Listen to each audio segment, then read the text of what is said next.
पूज्य गुरुदेव, हजारीबाग झारखंड से गुणायतन के संयुक्त महामंत्री श्री सुनील अजमेरा नमोस्तु पूर्वक कह रहे हैं, गुरुदेव हजारीबाग स्थित हमारे आरोग्यम चिकित्सालय में कोरोना पीड़ितों को अच्छी से अच्छी चिकित्सा प्रदान की जा रही है।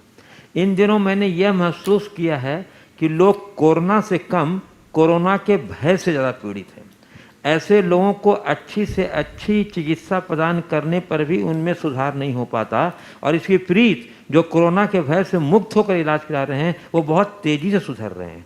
तो गुरुदेव, हम किस प्रकार ऐसे लोगों को मोटिवेट करें कि वे कोरोना के भय से मुक्त होकर इलाज करा सकें और हम उनकी रक्षा कर सकें? बहुत ही उपयोगी सवाल पूछा है, बात सत्य है। कोरोना एक बीमारी है, पर सबसे पहले लोगों को ये समझना चाहिए लाइलाज बीमारी नहीं है। बीमारी है, अन्य बीमारियों की तरह ये भी बीमारी है। आज से 1 साल पहले इसकी जो स्थिति थी और उसमें और अब में बहुत अंतर है। आज से 1 साल पहले लोगों को इसका कोई अनुभव नहीं था, अब तो इसके लिए बहुत सारी चिकित्साएं भी, जो भी अलग अलग सिम्टम्स के हिसाब से अलग अलग सिम्टमेटिक जो ट्रीटमेंट दे रहे हैं वो दे रहे हैं और लोग ठीक हो रहे हैं। चिकित्सक ये बताते हैं, विशेषज्ञ ये बताते हैं कि 85% लोग तो कुछ ना ले बिना दवाई के भी ठीक हो रहे हैं।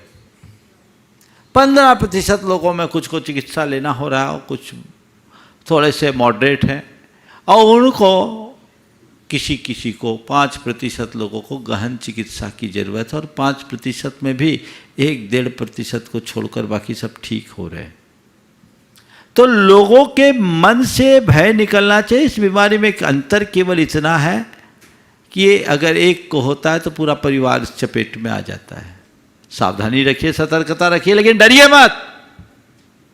बीमारी आई है, जाएगी, घबराने से क्या होगा। मनोबल ऊंचा रखिए, ये सोचिए कि मुझे कोरोना से लड़ना है और लड़कर उसको हराना है, पछाड़ना है। मैं ठीक हो जाऊंगा, घबराने की बात नहीं है। मैं ठीक हो जाऊंगा, ये बीमारी आई है, चले जाएगी। अंदर से अपना विश्वास जगाना चाहिए। जो पहले से ही मन तोड़ के बैठ जाते हैं कि यार अब मैं नहीं बचूंगा, अब तो मैं गया, अब तो मैं गया, तो कुछ नहीं होता। मैंने देखा अनेक ऐसे लोगों को जिनका 85% फेफड़े खराब हो गए, आज वो उससे निकल करके बाहर आ गए हैं और स्वस्थ हैं। तो ये आशा मत छोड़िए, अरे मेरा ऑक्सीजन सैचुरेशन बहुत नीचे आ गया है, अब मैं बचूंगा नहीं, अब तो मैं गया, अब तो मैं गया। ये बात अपने दिमाग से निकालिए। इसकी जगह एक बात बिठाइए कि जब तक मेरी आयु है मुझे कोई हिला नहीं सकता और आयु पूरी हो जाने पर मुझे कोई जिला नहीं सकता। इस बात को अपने अंदर गहरे बैठा लीजिए। घबराइए मत, चिकित्सा कराइए, जो संभव है वो कराइए। और परिवारजनों से भी मैं कहता हूं बहुत ज़्यादा व्याकुल मत होइए, लोग बहुत पैनिक हो रहे हैं। थोड़ा सहजता से, लापरवाही भी नहीं, ढील भी नहीं, चिकित्सकों के परामर्श के अनुसार जो आवश्यक चिकित्सा है वो पूरी कीजिए, लेकिन मन में घबराहट मत होने दीजिए। आप एक बात ध्यान रखिए, अगर मेरी मौत होनी होगी तो हो ही जाएगी। बीमारी, इसी बीमारी के बहाने जाना होगा तो जाना होगा, लेकिन डर करके मत मरिए। जब मेरी बारी आएगी तभी मैं मरूंगा। मृत्यु का सत्कार होना चाहिए, मृत्यु का भय नहीं। इसलिए घबराइए नहीं, अध्यात्म को अपने सामने रखिए, आत्मदृष्टि रखिए, भेद विज्ञान को अपने सामने रखिए और अगर कोविड है तो उसका सामने से मुकाबला कीजिए। आज ही एक सज्जन का बहुत अच्छे परिणामों से एक प्रकार से समाधि मरण हुआ, नाम तो मैं नहीं ले रहा हूँ, लेकिन उन्होंने देख लिया ऑक्सीजन सैचुरेशन बहुत डाउन था और कोई संभावना दिख नहीं रही थी। उन्होंने सभी से क्षमा भाव रखते हुए, सभी को क्षमा करते हुए, गुरुओं का आशीर्वाद और उनके सूत्र वाक्यों को याद रखते हुए, सर्व परिग्रहों का त्याग करते हुए, देखते देखते साम भावों से अपने प्राणों का त्याग किया। ये क्या साधारण बात है। उम्र दराज थे, 73 साल की उम्र थी, लेकिन वो आज गए। तो ये भी एक सकारात्मक रूप है कि अब मुझे दिख रहा है कि अब मेरी गाड़ी जाने वाली है तब, लेकिन मैं चला जाऊंगा, ये बात दिमाग से हटा दीजिए। मैं बचूंगा नहीं, ये बात दिमाग से हटा दीजिए। कटनी के एक सज्जन, नाम मैं नहीं ले रहा हूँ, हालांकि उन्होंने इस मंच में कई बार बोला, जब वो कोविड पॉजिटिव हुए तो घर से जाते समय हमारे दर्शन करके गए। रात के 9:45 बजे दर्शन करने के लिए आए और ऐसा लग रहा था कि मैं गया, अब मैं तो जा रहा हूँ, अब मैं जा रहा हूँ, अब तो मैं बचा, अब मैं बचने वाला नहीं, मैं गया। मैंने दूर से उनको इशारा दिया, मुझसे करीब उस समय तो बहुत खौफ था, वो 100 फुट दूर से दर्शन किए, इशारा दिया, आशीर्वाद दिया। हमने कहा मजबूत बने रहना और अंदर देखना, बाहर नहीं। तो उन्होंने एक ही वाक्य कहा, मैं शुद्ध आत्मा हूँ। उस समय उनका मनोबल ऊंचा था। मैं शुद्ध आत्मा हूँ महाराज, मैंने जान लिया और मैंने सबसे क्षमा मांग लिया कि जाऊँगा तो जाऊँगा, मैं मरूँगा नहीं, मरेगा ये शरीर, तो जो उत्पन्न हुआ हो एक दिन तो अंत होना है, मैं जा रहा हूँ। ऊँचे मनोबल के साथ वो गए। बहुत गहरा इन्फेक्शन था। अब वहाँ आईसीयू में रहे, रोज चिरायु में थे, एक दो को जाते, 2-3 कभी कभी 4 को जाते देख ले, घबराहट हो कहीं मेरा भी नंबर ना आ जाए, मैं भी ना चला जाऊं। वो व्यक्ति 1 महीने से अधिक अस्पताल में रहा। जब मन घबराया, मैंने अपना संदेश भिजवाया, उनको मोटिवेट किया, मनोबल मजबूत हो गया। आज वो व्यक्ति सुरक्षित है, पूर्ण स्वस्थ है। यदि मन तोड़ दिए होते तो आज हमारे बीच नहीं होते।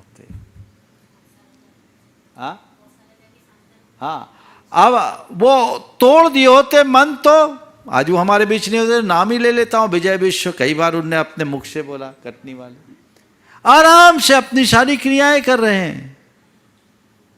तो ऐसा नहीं है।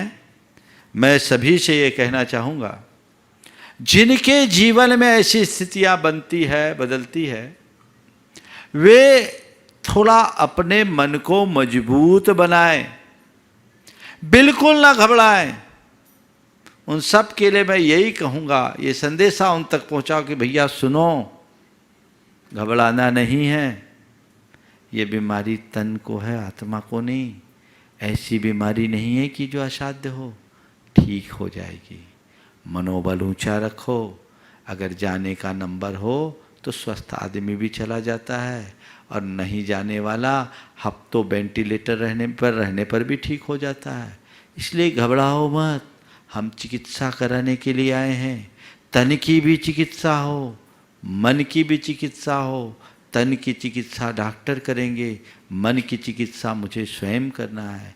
मुझे अपने भेद विज्ञान को मजबूत करना है, मुझे अपनी आत्मदृष्टि रखनी है, मुझे अपने अंदर आध्यात्मिक दृष्टि रखनी है। यदि इसी निमित्त से मेरा शरीर छूटना होगा तो छूटेगा, पर मेरा अपना कुछ छूटने वाला नहीं है। तन की उत्पत्ति और तन का विनाश, न तो मेरी उत्पत्ति है न ही मेरा विनाश है। ये भेद विज्ञान अपने अंदर जगाओ, अपने भीतर ऐसा उत्साह संचरित करो जो तुम्हारे जीवन में एक नई दिशा और दृष्टि दे सके। और ध्यान रखना, तुम्हारे स्वास्थ्य लाभ में डॉक्टर, ऑक्सीजन, वेंटिलेटर या अन्य जो लाइफ सेविंग के लिए सपोर्टिंग चीज़ें हैं और तुम्हारे परिजन हैं, उनका रोल बहुत थोड़ा है। सबसे बड़ा रोल तुम्हारा अपना है। वो तुम्हारा विश्वास, वो तुम्हारा भरोसा है। उसको जगाओ, उसे मत टूटने दो, उसे मत खोने दो। मजबूती के साथ सामना करो, तब आप कुछ अच्छा कर पाएंगे। निश्चित जो मजबूत होते हैं वो ऐसी बीमारी को बहुत सहजता से पार कर लेते हैं। जो कमज़ोर होते हैं वो टूट जाते हैं। कई जवान लोग इसी मनोबल की कमी के कारण देखते देखते चले गए, और 85 वर्ष के वृद्ध भी बाहर आ गए। तो हमें इसका ध्यान रखना है, सावधानी पूरी रखनी है। मन में डर को बिल्कुल मत हावी होने दो।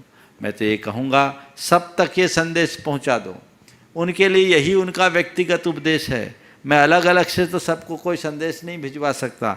इसी को आप उन तक पहुंचा दो, उतना सुन ले तो निश्चित उनका मनोबल बढ़ेगा। परिचारक भी ना घबराए और रोगी भी ना घबराए। कई बार रोगी मजबूत होता, परिचारक मन तोड़ देते हैं। नहीं, ऐसा बिल्कुल नहीं होना चाहिए। सावधानी पूरी, पर घबराहट बिल्कुल नहीं। यही आपके इस आरोग्य का आधार बनेगी।